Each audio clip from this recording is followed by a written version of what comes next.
very good afternoon to you, and thank you for joining us on BeeTv News Update at 3. I am Ruth Ogbodu, and now the news in detail.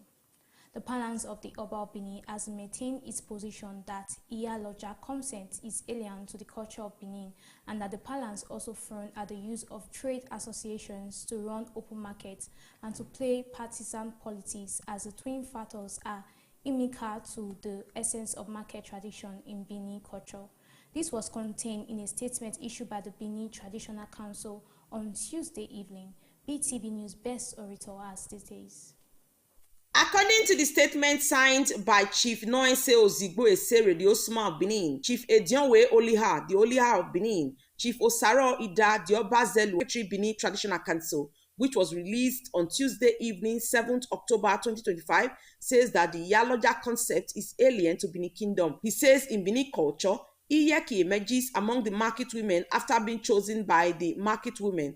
She is then brought to the palace for confirmation, and once confirmed, they are told to go and install her as the Iyeki of the market, a situation that is similar to the installation of a Odionwe of a village that is also brought to the palace for confirmation before installation, maintaining that the key should not be politicized, as any deviation from the age-old cultural system may lead to a breach of peace. The statement says it behoves the Benin Traditional Council to advise the state government to take cognizance of the issue and avoid breakdown of law and order. The palace says it has observed that for some time now, the markets have become a veritable tool in the hands of partisan politicians and unscrupulous individuals to express themselves for their personal gains. While the palace takes a deep view of such alien concepts of Iyaloja being introduced into the market system of Edo states, it is also pertinent to point someone to the palace and advise to eschew using the market women as political pawns at the time, and that she was advised that no administration needs to fear anything if they were satisfying the people with good governance, but she nevertheless continued to use the market women to do her personal bidding and that of the administration of the time, knowing how the administration treated the traditional institution in particular and the people in general in a very toxic manner. The palace also sought to know why Iyaloja is being introduced into Edo State, as if such introduction is a national idea, and if that is the case, then it must extend to other states before the palace can believe its authenticity and motive. Also, the palace is also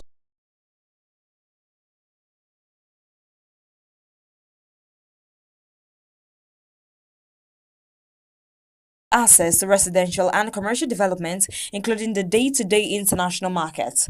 The rehabilitation of this 15-kilometer stretch is expected to also significantly improve mobility and connectivity for residents of Kado, Sabori, and Dede.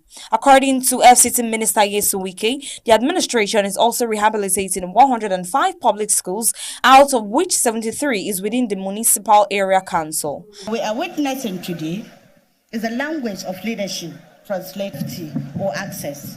Yufubara says a daycare center for civil serving children on the ground floor of the 10-story building suffered significant damage in the fire. He expressed regrets over the destruction of public property, but was relieved that there was no casualties. While the state counts its losses, the incidents might speed up the long-awaited renovation of the Secretariat complex. We've been talking about the renovation,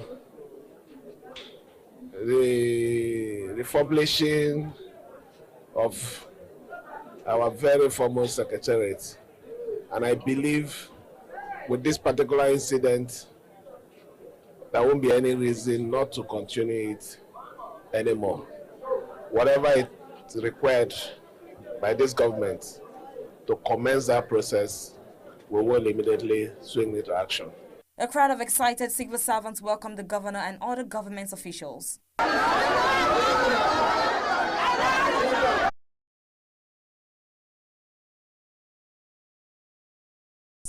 With a strong emphasis on health security and epidemic prevention. At the Presidential Initiative for Unlocking Healthcare Value Chain, Fund Managers CEO Breakfast Roundtable and the Coordinating Minister of Health and Social Welfare Professor Mohamed Pate emphasized the importance of effectively leveraging technology across 4 key pillars of healthcare delivery. He highlighted several successfully contained outbreaks, including yellow fever in Bayelsa State and monkeypox in parts of the African region. Minister of Industry, Trade and Investment, 0.5%. Oduwole, outlined Nigeria's strategy to support domestic investors and businesses. As a contributor to the GDP is about 9 to 10% average. US is 14%. In many of our countries, in Nigeria, is 1.5%. It's grown even with that. A few years ago, it was much lower than that, which means that there is significant scope for growth in terms of health contribution to Nigeria's GDP. So how do you unlock that value chain? And we're fortunate that Dr. Mukhtar agreed to jump ship from AFDB, and I hope we get to keep him to help us unlock that value chain. And the president structured cross-ministerial. And now is really time to execute. And we thought we've been meeting with different industry players, different groups, but it's important to also listen to people like you who've actually been working either directly or indirectly, doing investment in healthcare, through your funds, through your industries that you oversee. And one of the things we're thinking about is maybe establishing a dedicated healthcare fund. What do you think from where you're seeing, you see the market, you understand the market, if there's any guidance that you want to provide around that, and then how can we partner with you, PVAC, and the rest of government in moving and continue to mobilize resources, private resources into the healthcare sector. In a renewed effort to enhance legitimate trade along the Lagos-Abuja ECOWAS corridor, the Nigeria Customs Service has convened a high-level stakeholder summit at the Sime border. The two-day forum focused on eliminating illegal checkpoints.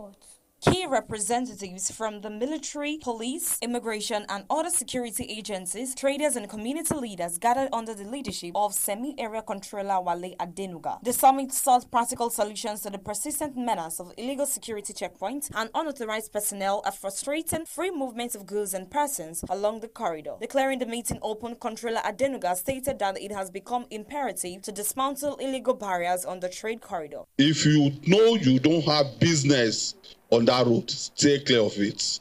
The IGP is aware, my CGC is aware, the controller of immigration is aware. Beware. Stay clear of the road. About 20 checkpoints on the road. And cordial relationship with the Nigerian Customs and other relevant agencies. As the meeting closed, stakeholders expressed a united commitment to sanitize the corridor, enhance trade facilitation, and restore the Lagos-Abidjan routes as a gateway to regional legitimate trade. Evelyn Isabella reporting for BeeTv News. The Minister of Humanitarian Affairs and Poverty Reduction, who also serves as the APC National Chairman Netsawe Yiwada, has launched a 14-day free medical outreach in Just. The initiative, part of the Renew Hope agenda, aims to provide support to the less privileged and senior citizens. The reports. The outreach, organized with the National Senior Citizen Center and the Center for Senior Citizens of Nigeria, provided hundreds of older persons with free medical consultations, eye screening, surgeries, and essential drugs. Working aids were also distributed to improve mobility and independence. Director General of the National Senior Citizen Center, Omobolanle Akinyemi, commended President Bola Tinubu for prioritizing the wealthy of older Nigerians. Mr. Nentawe, the Minister of Humanitarian Affairs and Poverty Reduction, doubled as the APC National Chairman, was also honored as Ambassador of Senior Citizens for his dedication to improving their lives. Already we've done a pre-medical outreach, which we have screened people from the southern zone and central zone. We've done over 400 surgeries.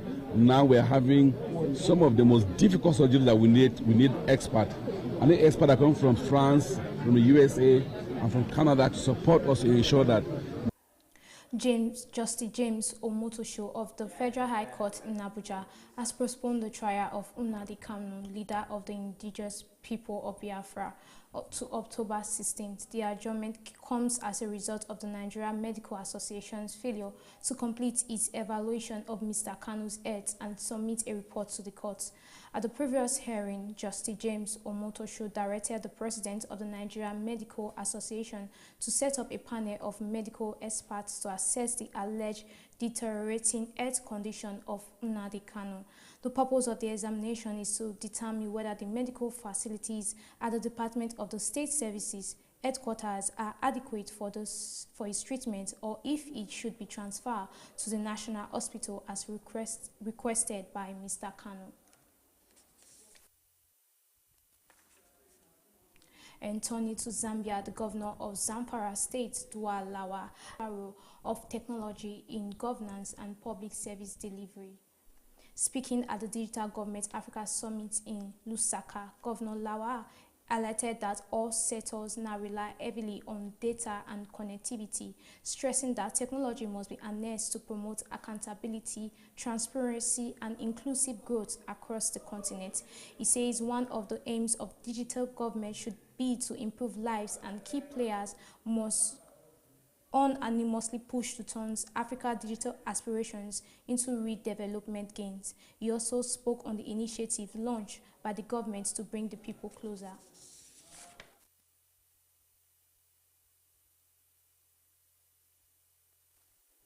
We'll go on a short break. Do stay with us. My people of Edo State, development is not a miracle. It is the result of responsibility and action. You want good roads, quality hospitals, schools, jobs for our youth? Then you must understand this simple truth. Government cannot perform without your tax. Government will fix school. It is not about politics. It is about progress. When you pay your tax, you are not helping the government. You are helping yourself. You are helping your family and your future. Don't wait to be chased. Do the right thing. Be part of building the new Edo State. Pay your tax with pride. Let us build Edo together. This message is brought to you by Edo State Internal Revenue Service, EIRS, administering revenue for service and development. Welcome back, and now to the business news. Dubai is set to host GTEx Global 2025, the world's largest technology and artificial intelligence expo, featuring over 6,800 enterprises and 2,000 startups from 180 countries. The event will bring together leading global technology firms and emerging innovators focusing on AI infrastructure and digital transformation. Let's join BeeTv News Temitope Oluwafemi for more details from the business world. Key participating companies include Alibaba Cloud, AMD, AWS, Dell, G42, Google, HPE, Hawaii, IBM, Microsoft, Oracle, Salesforce, Siemens, and Snowflake. New participants include Cerebrals, Datadog, Mitsubishi, Qualcomm, Rita, ServiceNow, Tata Electronics, Telecom Italia, and Tentos Torrent. The expo covers critical sectors such as partnerships and discussions among business leaders and policymakers on scaling infrastructure, accelerating innovation, and building inclusive digital economics. Airpeace Limited has issued an official statement denying any association with a social media promotion claiming a 30% off Africa flight discount.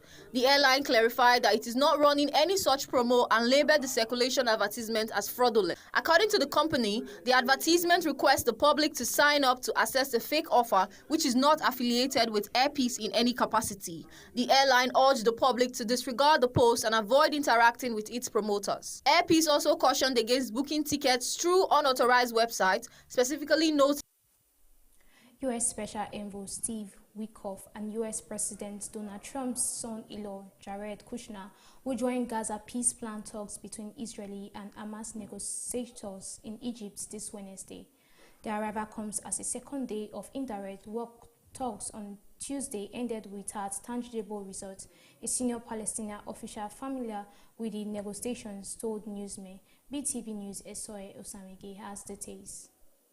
Trump struck a positive tone on Tuesday as Israel marked the second anniversary of the 7th October Hamas attacks, saying there is a possibility that they could have peace in the Middle East. Israeli Prime Minister Benjamin Netanyahu did not comment on the status of the talks, but told Israelis they were in fatal days of decision. In a post on X, Netanyahu added that Israel would continue to act to achieve its war aims, the return of all the kidnapped, the elimination of the Hamas regime, and the promise that Gaza will no longer pose a threat to Israel. Witkoff and Kushner were expected to depart the U.S. on Tuesday evening and arrive in Egypt on Wednesday. Seen as a key mediator, will also join the talk Senior Hamas officials Fawaz Vasfozi Marhum said the group's negotiations were working to remove all obstacles to an agreement that meets the aspiration of our people. Trump said the prospect for peace were something even beyond the Gaza situation, adding that we want the release of the hostages immediately. Speaking on the anniversary of the 7 October attacks, a single deadless day for Jews since the Holocaust, UN Secretary General Antonio Guterres called on all parties to agree to Trump's peace plan, describing it as a historic opportunity to bring the strategic conflict to an end. Opinion polls now consistently show that around 70% of Israelis want the war to end in exchange for the release of the hostages. The Israeli military launched a campaign in Gaza in response to the Hamas-led attack on southern Israel on 7 October 2023, in which about 1,200 people were killed and 200. In August, the Integrated Food Security Phase Classification, a UN-backed body, said that more than 500,000 people across Gaza were facing catastrophic conditions characterized by starvation, destitution, and death. Netanyahu has repeatedly denied starvation is taking place in Gaza. A United Nations Commission of Inquiry found Israel had committed genocide against Palestinians in Gaza. And Soher Osemeki reporting for BeeTv News. And now Suza Kumbas Asuko will playing a pivotal role in the early stages of her music career. Following her participation in Idols West Africa, Omaomi collaborated with Kumbas on a music project that marked a significant turning point in her professional journey. Also, Offset denies affair with Sawati, accepts responsibility for Cardi B marriage breakdown. Let's join BeeTv News Evening Ezibili for details and more from Entertainment News.